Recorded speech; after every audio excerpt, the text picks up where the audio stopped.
Good morning.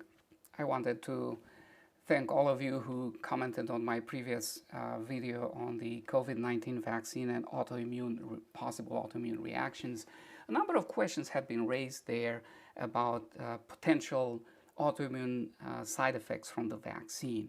And I wanted to address those. I don't have time to go in depth on each of those, but the main focus on those questions seems to be reports, either from the media, from social media, or from friends and family, where somebody claims that they developed or they experienced an autoimmune side effect from the vaccine. One that comes to mind is a recent comment on the video from somebody who says that their daughter, contrary to their advice, these probably being the parents, decided to go ahead and get the vaccine. She was an adult, and apparently she developed autoimmune thyroiditis as a side effect from the vaccine. So the question was, is or are these side effects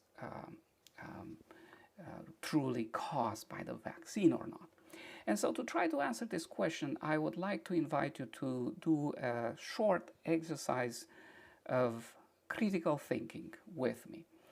And the way I'm going to try to help you remember this exercise is by thinking of it as the rule of the 3 C's. 3 words that start with the letter C. And so the first one is called coincidence. Coincidence. There are things in life, in everyday life, that happen together, happen about the same time, but there's no connection, there's nothing, they have nothing in common, they don't cause each other, they don't influence each other in any way. One example that comes to mind would be, I ate a banana for breakfast this morning and I'm wearing this blue shirt.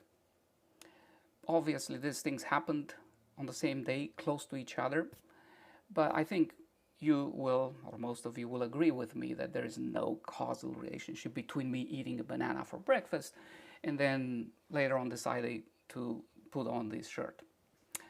So this is the first rule, the so-called coincidence connection. The second way things are sometimes connected is by something that we call correlation. A correlation is a more tight connection between things. You could think of this, and one example that comes to mind is every night is followed by a sunrise and by a day. And this sequence, this pattern, as far as we know, has never been broken here on Earth. In other words, after each night, you have a day, you have a sunrise and a day, and then you have a night and another sunrise and a day. And so there is clearly a connection here. These things don't just happen randomly, haphazardly here and there. They are connected, and they are connected very tightly. There's something very strong here. But the question is the night causing the sun to rise the next morning or not? You see, so you could have things that are very tightly connected. There is a clear pattern of relationship in there between them, and yet they don't necessarily have to be connected by a cause and effect. One of them doesn't necessarily have to cause the other. And so that's the second word that I wanted to bring to your attention. And then finally, the third one, and the one that is most important for our discussion here, is the I think the word that I would call causality, meaning that between those two events or variables, there is not just a tight relationship, like we said, between night and sunrise, but we can also infer or be fairly confident that one of them causes the other. In other words, if you change something in the first one, the other one will undergo a predictable and repeatable change also. And so, again, coming to the first question that I raised at the beginning, are we confident that those people who developed autoimmune thyroiditis, or that person, did so because they were vaccinated the day before or the week before or not? And so this is the question that we want to try to determine. Obviously, the easiest way to answer that question would be if we were to be able to turn the time back and have that same person avoid being vaccinated, and then we would follow her and see would she still develop autoimmune thyroiditis or not if she were not to be vaccinated. And that would be the ideal way to answer this question. Unfortunately, we are not in a position where we can do that. We cannot turn the time back, and for better or for worse, this is how our reality works.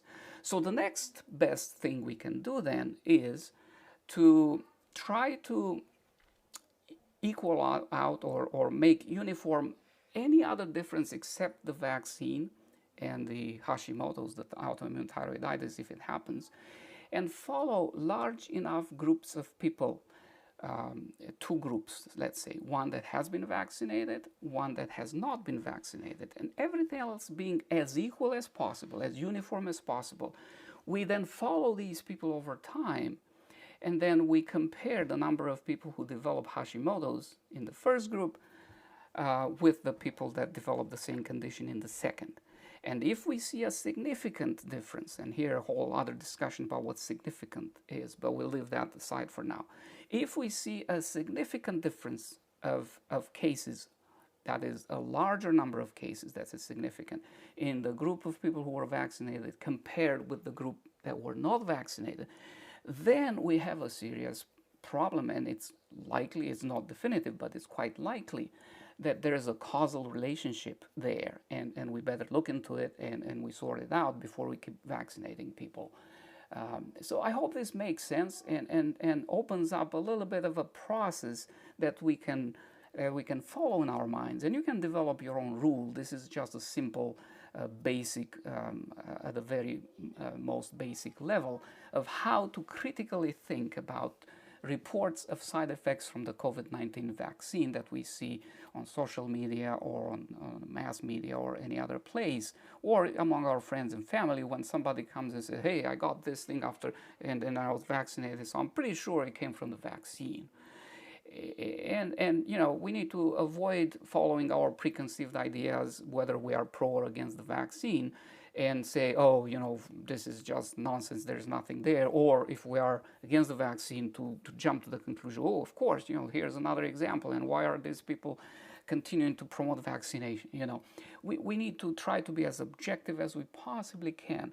There is a reward in doing that, in the sense that a lot of the anxiety and worry and concern, one way or another, is going to dissipate if we have a reliable, consistent process that we apply to these things. Anyways, if you have other ideas or other strategies that you think are even better than the one I just outlined here, I'd very much like to hear it. And I hope that this was helpful, and stay strong and stay healthy and stay wise. Thank you.